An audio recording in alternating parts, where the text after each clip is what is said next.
Good evening and welcome to the April 11th Committee of the Whole meeting. This evening's meeting is being held electronically for members of the public only, and in-person attendance is currently only permitted by members of council and staff. Public attendance at the meetings of council will be permitted beginning in May of 2022. For this Committee of the Whole meeting, members of the public may watch and participate electronically in this open meeting using any of the following methods. Watch the live stream by accessing the meeting through the Township website. Secondly, members of the public interested in attending as an observer or who want to speak on any item were asked to submit the request in writing to the Clerk's Division to be sent to a link to join the meeting virtually. And finally, those who wanted to comment on any particular item but were not available to attend the meeting virtually were able to submit their written comments to the Clerk's Division that have been provided to the Mayor and Council prior to the meeting and will form part of the record. I'd like to now call the meeting to order, please, and can I have approval of the agenda?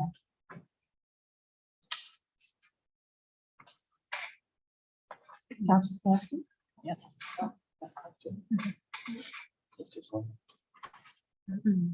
No, that's not right now. That's not right now. Councilor Gillespie, you should have the motion for the approval of the agenda with Councilor Austin seconding. Sorry. Moved by myself and seconded by Councilor Oster that Council adopt the April 11th, 2022 Committee of the Whole agenda as presented. Councilors, would you please vote by raising your hand? That carries. Thank you. Councilor Austin, can you put your video on, please, so you can be seen? Oh. Thank you. All right. I'd now like to do the territorial acknowledgement. We acknowledge that the land on which we gather today is the traditional territory of the Haudenosaunee, Anishinaabe, and Neutral people. We acknowledge the enduring presence of the Indigenous people with whom we share this land today, their achievements and their contributions to our community. We offer this acknowledgement as an act of reconciliation between Indigenous and non-Indigenous peoples of Canada.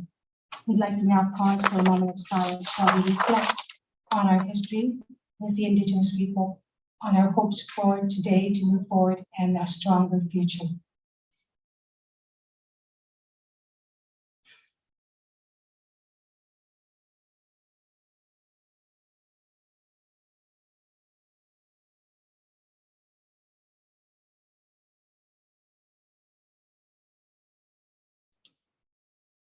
Thank you. Is there any disclosure of pecuniary interest or general nature thereof? Seeing none. A motion to adjourn council to sit as Committee of the Whole. Moved by myself, second by Councilor Rollman, that council adjourned to sit as Committee of the Whole.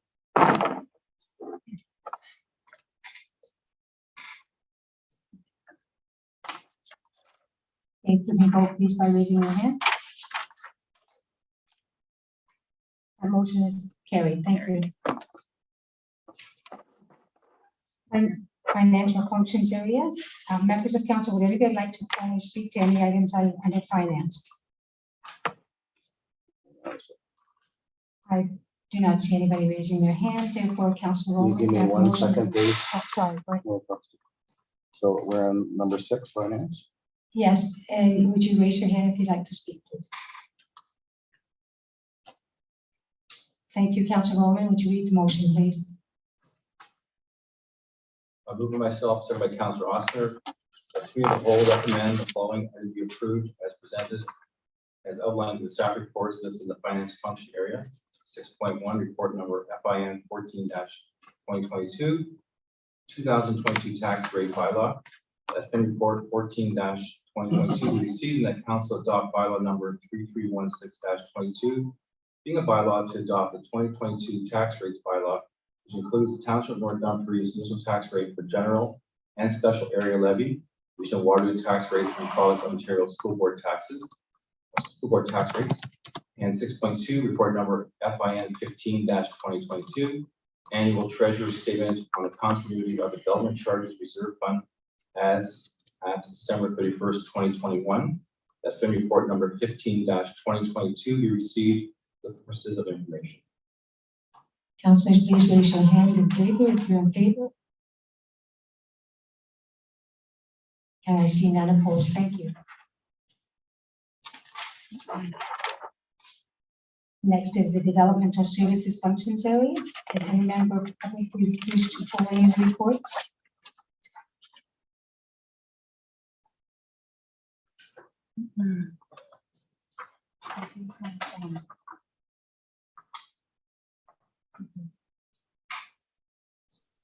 That's it. If they have any questions. Thank you very much. Councillor Austin, can you please read the motion, please? I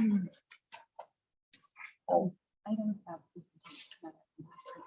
So, everything that's on here. You do not have to read it in its entirety, Mr. Councillor Austin. Moved by myself, second by Councilor Rowland, that the committee of the whole recommend the following item be approved as presented as outlined in staff reports listed in the development services function area. 7.1, report number PD 11-2022, approval of a site plan control agreement for 2302 Dumfries Road, file number SBO 321. 7.2, report number PD 12-2022, approval of a site plan control agreement for 229 Boyda Avenue, file number SB 0122.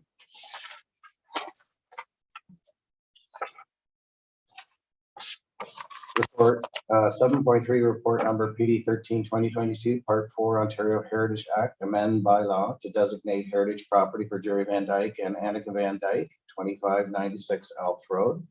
And 7.4, report number PD 14-2002, 2022, sorry, pre-servicing agreement 2499026 Ontario Limited Perimeter Development Corporation subdivision, file number 30T87043. Thank you, Councillor Austin. Members, please raise your hand if you are for the motion.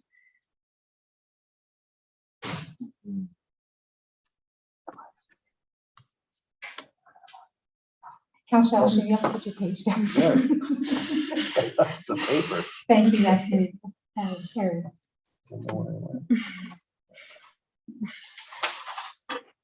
And next we have approval of the items.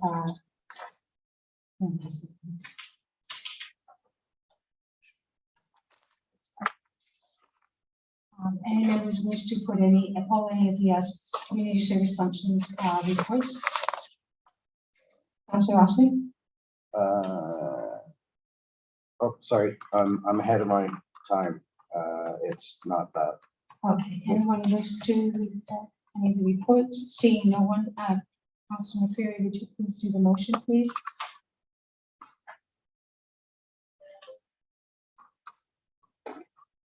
Moved by myself and seconded by Councillor Rowland, that the committee of the whole recommend the following item be approved as presented, as outlined in the staff reports listed in the community services function area. 8.1, report number Rec 7-2022, RFP award, landscape architectural services. That Rec report number 7-2022 be received, and the council approved the award of contract and RFP 2022 to provide landscape architectural services for 3 years until December 31st, 2024 to Aecon Canada Architects Limited. And that the mayor and clerk be authorized to execute an agreement or contracts to facilitate a 3-year contract until December 31st, 2024 for landscape architectural services to Aecon Canada Architects Limited. 8.2, report number Rec 8-2022. Winter Park use, that Rec report number 8-2022 be received, and that staff be directed to proceed with recommended current and level 1 parks additional provisions for Winter Park use for the 12 township parks as identified in the report, and that council agree the additional budget of $4,615 for the 2022-2023 season for the cost of winter maintenance of the Ring Road Inventory Park. And that for 2022, $1,385 of the $4,615 be funded as an unbudgeted expense assigned to the sidewalk winter maintenance contract, with the residual amount identified in the 2023 operating budget to undertake winter maintenance of the ring road with Victoria Park. And that the building and maintenance of the outdoor rinks proposed for the Roseville Community Center property, Victoria Park and Smith Park, be undertaken by community volunteers with the equipment, supplies, and materials provided by the township. And that the equivalent of an additional amount of $780 for water and hydro services be funded for each of Roseville Community Center, Victoria Park, and Smith Park, if community volunteers are secured to build and maintain outdoor ice rinks at these locations. And that for 2022, $120 of the $780 per park site be funded as an unbudgeted expense assigned to the utilities account, with the residual amount identified in the 2023 operating budget. 8.3, report number Rec 9, 2022. RFT award, 1 new utility tractor, 4-wheel drive cab and loader. That rec report number 9, 2022 be received, and that council approved the award of contract ND RFT Rec 1, 2022 for 1 new utility tractor, 4-wheel drive cab with loader in the amount of $51,370 plus HST to Air Turf and Track Limited. And that the mayor and clerk be authorized to execute an agreement or contract to facilitate the purchase of the new utility tractor, 4-wheel drive cab with loader between the township and Air Turf and Track Limited. 8.4, report number Rec 10-2022, leisure and community services spring summer outdoor programs. That rec report number 10-2022 be received, and that council designate the Canada Day celebrations at Smith Park as a special event to align the applicable provisions of bylaw number 33-5-22, mobile food vendor schedule B, section 4, to ensure that food vendors are invited by the township, and that council provide an exemption as per schedule B of bylaw 33-5-22 to allow for mobile food vendors to close out operations no later than 10 o'clock p.m. and to accommodate up to a maximum of 3 employed mobile food vendors to support the Canada Day celebrations in Smith Park. And now call for the vote, please. All those in favor? I see none opposed. It's carried. Thank you. Hold on, Councilman. I didn't realize it was so.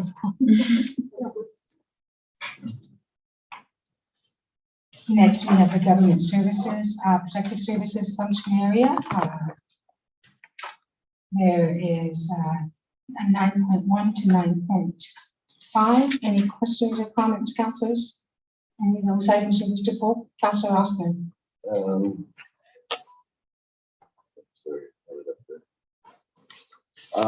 I just have a question about report 9.4 and 9.5. We will move ahead then with 9.1, 9.2, 9.3. The rest, please. Yes, moved by myself, seconded by Councillor Rowland, that the committee of the whole recommend the following items be approved as presented as outlined in the staff report listed in the government and protective services function area. 9.1, report number BLAW02/2022, follow-up report, proposed road use bylaw. That bylaw report number 02/2022 be received, and that staff present bylaw number 3318-22, being the bylaw to regulate and control operations in the township of North Dumfries at the April 25th, 2022 regular council meeting be enacted for enactment. 9.2, report number CLK 11/2022, proposed set fines for mobile food vendor bylaw. Number 35, for 3305-22, that CLK report number 11-2022 be received, and that the proposed set fines part 1 for the mobile food vendor bylaw number 3305-22 be approved, and that staff submit the proposed set fines part 1 for the mobile food vendor bylaw number 3305-22 to the Ministry of the Attorney General for approval. 9.3, report number FD04-2022, Fire Department Incident Response Summary, March 2022. That FD report 04-2022 be received for the purposes of information. There's all those in favor of 9.1 to 9.3. I see none opposed. Councillor Grassley, did you vote? I missed your hand. Yes. Thank you. That's carried. Councillor Austin, 9.3, 9.4, Amy? Thank you, Madam Mayor. So basically my question with the fireworks bylaw, I have a few questions about it. I think that we do need some sort of bylaw because we have nothing in place. However, I don't want it to be so restrictive that, you know, people are hiding in their backyard to do it. And so I guess the first question is, excuse me, it says a permit issued by fire chief with provisions in place as to parameters as to how and on what basis fireworks could be discharged. So does that mean every backyard barbecue get together needs a permit? So that Mayor, through to Councillor Austin. No, permit's not required for a home exhibit. If it occurs on either the May 24th holiday or July 1st. Any other time in the year, only a qualified individual seeking a permit from the fire chief would be able to display fireworks elsewhere in the corporation. So the draft bylaw allows homeowners to have it on May 24th weekend, one day either side of the May 24th holiday, or on July 1st, one day either side. And then any other time of the year, it has to be done by a qualified individual, and there will be a permit issued by the fire chief. And that permit and qualified individual, that is, even if you're letting them off in your backyard. The premise is the majority of the balance of the year. It's typically been our commercial operators like a Whistle Bear or Roseville Estate, where they're doing it as part of a wedding ceremony or something similar, and they would bring in professional pyrotechnical teams to undertake those fireworks. Okay, and then my last question was, when the general complaints that are listed here, how many complaints would we receive about fireworks being discharged around key holidays and fear experienced by household pets? So May 24th weekend this past year, so we're going back to calendar year 2021. Which was not a very good year for fireworks. We received a number of complaints across the township, predominantly within the boundaries of urban area, but we did receive them across the township. Fireworks seemed to go on for multiple days, also all hours of the day. Now, part of that could have been a pent up because really it was the first time at that point in time in a year that people started to come together, and they were using the May 24th weekend as part of their celebrations.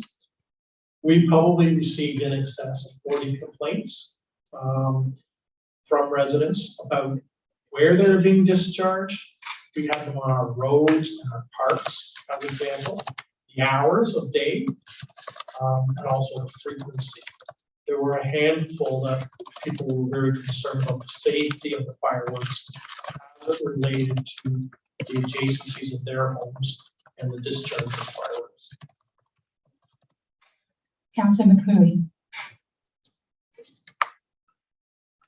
Thank you, Mayor Boston. Would this bylaw have any impact on the fireworks event that's traditionally been held out at Clyde? Madam Mayor, through to Councillor McCreary. Consistent with what we've done in the past, council has always adopted a resolution that allowed the Clyde residents the ability on the July 1st celebration day to host fireworks at Clyde Park. Without that resolution being adopted, you would not be able to do that in a park setting. The council, as I said in the past, has adopted a resolution allowing the Clyde community to host fireworks in the park. And those fireworks have typically been associated with the July 1st weekend. And the fire chief has gone out and worked with those residents in terms of where to safely let off those firework displays. So then the requirement for insurance and having the certificate would not apply? They can carry on as. And Mayor, through to Councillor McCreary, council has typically undertaken it under the sphere of the municipality. And in some cases, council has actually made a contribution toward those firework celebrations. And that's the reason why the fire chief has gone out, so that through our insurance policy, we could say that there was an individual who's confirmed the setup, and he walked that through with an individual who was then attending the event itself. Councillor Austin. Thank you, Madam Mayor. So my last question was, this is going to go for public consultation. Where is this going to be? Excuse me, on the township website? Is that like, how will people know they need to find it there? So Madam Mayor, through Councillor Oster, what we do is we host this on our website so that there's a spot where people can either view it or download it.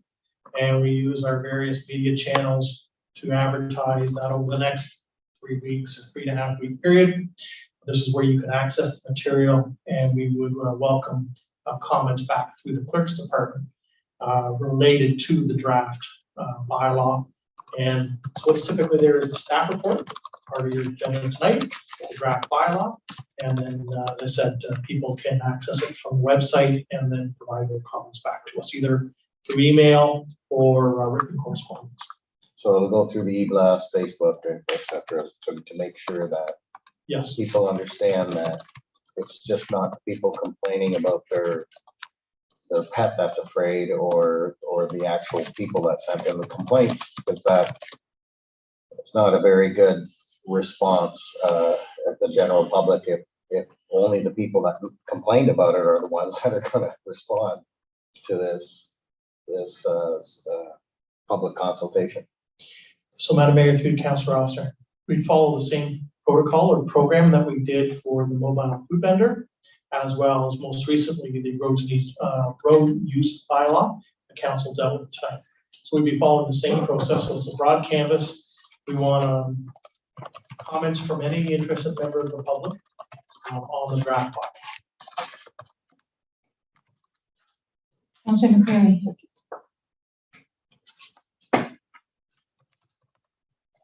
Thank you, Mayor Boston.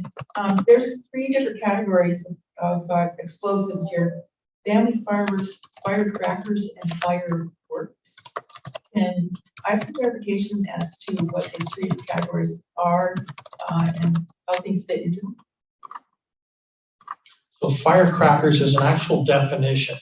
Technically, because they make an explosion, they're captured under federal regulations. So we've defined firecrackers. What you would typically have, let's say at a Christmas or New Year's dinner at the table, where you pull those strings and there's a little gift inside.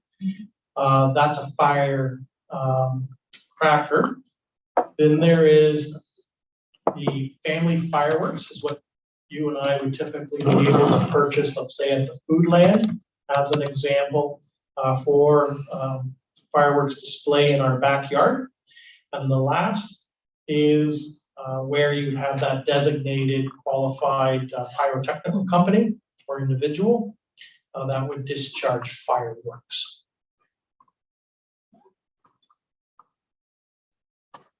Councillor Austin. So in that definition of the Christmas firecrackers, are we now going to get bylaw going after children playing with cap guns outside? The cap guns are not permitted under this bylaw.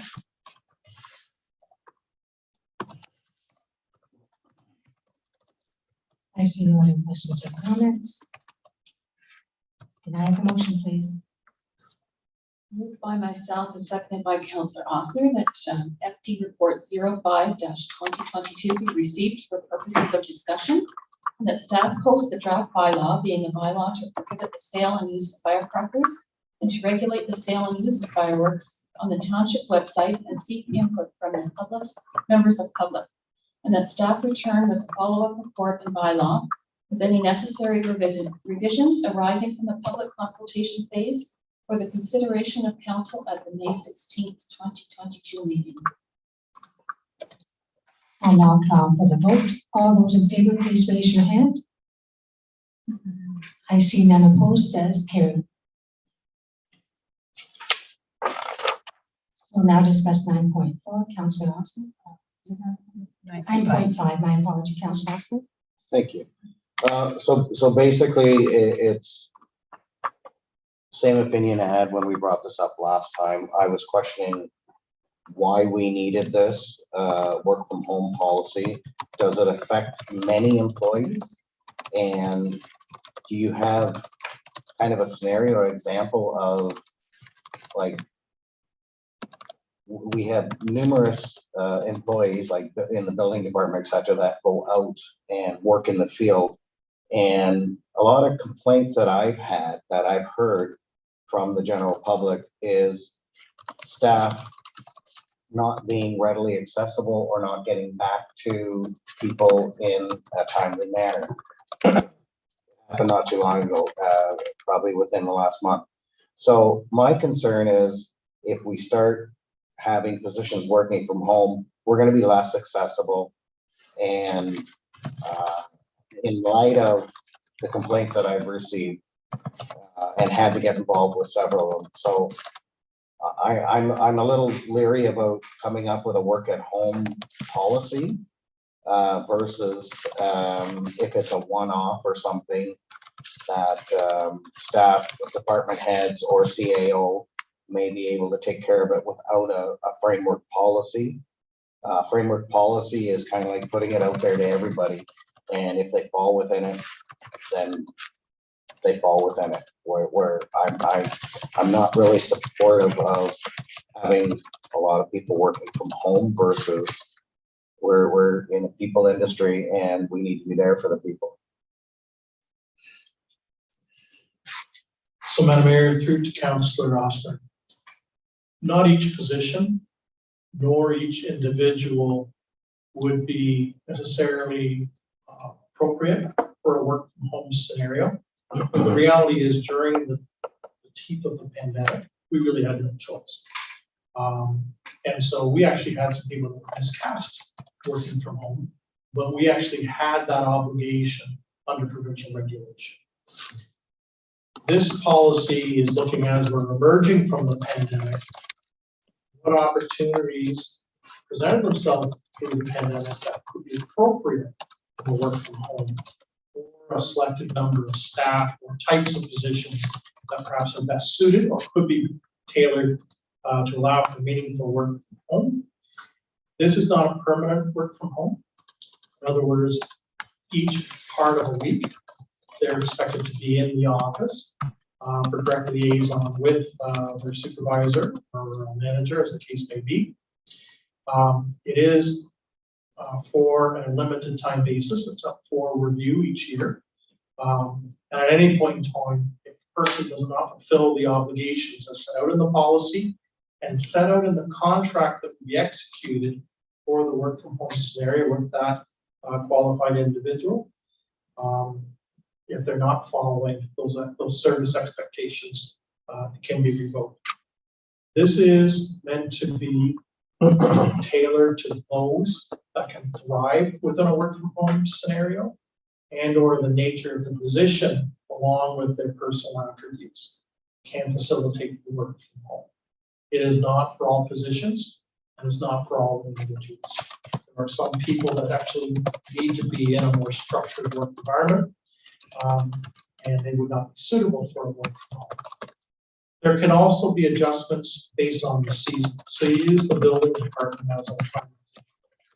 Generally speaking, from that December through to late February, early March period, there is limited number of inspections, but they do a lot of work in terms of course curriculum and recertification, as well as plans review. That can work very well in a work from home scenario. The reality is now that the weather is improving and building activity is significantly increasing, they're pretty well in the office each day just because of the nature now of their job being plans review and in-field inspection. They have to be present to do those in-field inspections. So there's an example where work from home would not necessarily be suitable around the calendar, but might be targeted for certain times of the year. Thank you, CEO McNally. So this is not for everyone, Councillor Austin. And staff have evaluated, senior staff, department heads have evaluated who has been successful at working at home and who may not be allowed to work from home because they have difficulty doing so and would be better placed within the facility. So that's an ongoing evaluation. You yourself have stated that you've heard of cases, and I'm sure staff have heard of those same cases and are dealing with it appropriately. And again, it will be up for review in a year by staff. And if you have concerns about a certain individual staff that you think are having problems, talk to the CAO and he'll have it dealt with or looked into. Any other questions? Seeing none, can I have the motion, please? I'm sorry, I have my hand Oh, up. I apologize. Go ahead, Councillor Austin. Sorry. Yeah, I understand that. Coming out of the pandemic, though, I think for the last 2 years, it's been, it definitely has not been easy, but it has been kind of settling to take employees into a home atmosphere versus coming into the office. And I really think that when we have a team that works together, the team needs to be together. Otherwise, you're using other staff's time to get to that person. And as CEO McNeely said, you know, like we're gonna have to keep an eye and make sure that things are, well, now we're being turned about it. Now we have to watch somebody from afar and we have to take staff time to ensure that they're doing their jobs now and available. I just think that we're spreading it out. If it's a temporary thing, I have no problem. If it's a safety thing, I have no problem. Temporary thing, I have no problem. I just don't understand why we have to come up with a policy framework that blankets all employees that may be able to work from home versus a one-off basis, that if somebody needs to be, as CEO McNeely said, building department in the winter, they need to do certain things at certain times. Well, that's fine. I don't feel we need a policy to deal with that. Our department head deals with that and they do their job. They understand what needs to be done and they allow that to happen. I don't think we should have a policy across the board that allows a certain amount of employees to be out of the offices when the general public comes here and they need help, or they're phoning in, they need help. They're trying to get back over to somebody else. They can't get it. They can't get the phone number. I don't want it to be a headache. That's all. I want us to be accessible to the people so we can take care of them as quickly as possible so they can go on with their lives and they don't have to start, you know, phoning the mayor, emailing the mayor, phoning the councillor, emailing the councillor, and trying to get us to help them get basic answers. That's all I'm worried about, is that we're not going to be as accessible because we're not here together as a team. Thank you, Councillor Austin. If I may respond, I agree with you. I'm concerned about the teamwork of working together. But over the 2 years, I think I've seen teamwork, even though some have worked from home. So I'm not as concerned about that. We have to have a policy because it's at the discretion of the staff, puts us in a legal situation where they say, oh, they're picking on me. We need the policy as a solid groundwork for, it's not discretionary. It's based upon fact and logic and following a rule and policy. It's for protection of ourselves, of the township. I see no further questions. Can I have a motion, please? Moved by myself and seconded by Councillor McCurry that CAO report number 14, 2022 be received and that council adopt the work from home policy dated April 25th, 2022, included as attachment number 1 to this report as a go forward strategy for the non-union personnel of the corporation. I'll now ask the question. All those in favor? Any opposed? Councillor Gillespie, did you raise your hand? Thank you. I approve. She's in favor. I'm in favor. That's carried. Thank you.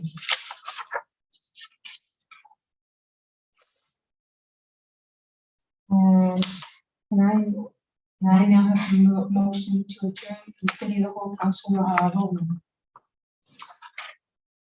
Moved by myself, seconded by Councillor Ossner. That committee of the whole is hereby adjourned and the council meeting be called back to order. All those in favor? Thank you. That's carried.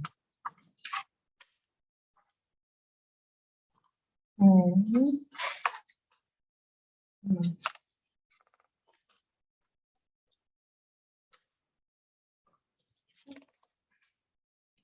the council's now.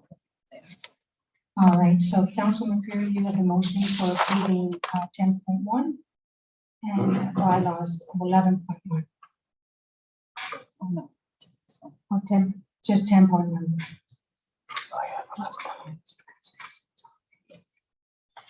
Moved by myself and seconded by Councillor Gillespie, the council adopt the resolution as adopted and presented by committee of the whole dated April the 11th, 2022. You do not have to read it in its entirety this time. Thank you.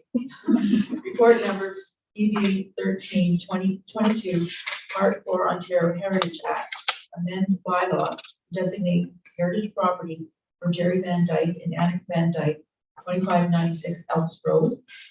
2, report number Rec 7, 2022, RFP award, landscape architectural services.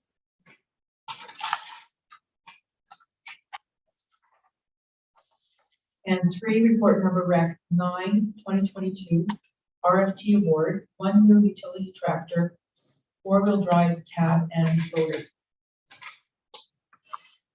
All those in favor? That's carried. Thank you.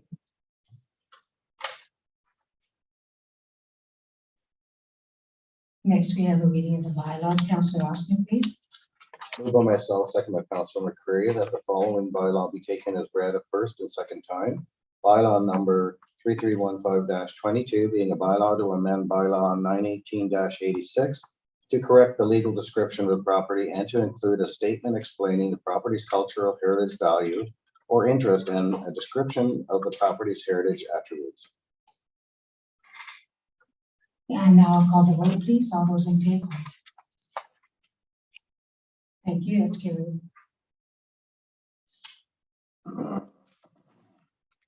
Councillor Gillespie, can you do the third reading of the bylaws? Moved by myself, seconded by Councillor Rowland, that the following bylaw be taken as read a third time and finally passed. Bylaw number 3315-22, being a bylaw to amend bylaw 918-86 to correct the legal description of the property and to include a statement explaining the property's cultural heritage value or interest and a description of the property's heritage attributes. Thank you. And now I'll call for the vote, please. That's carried. Thank you.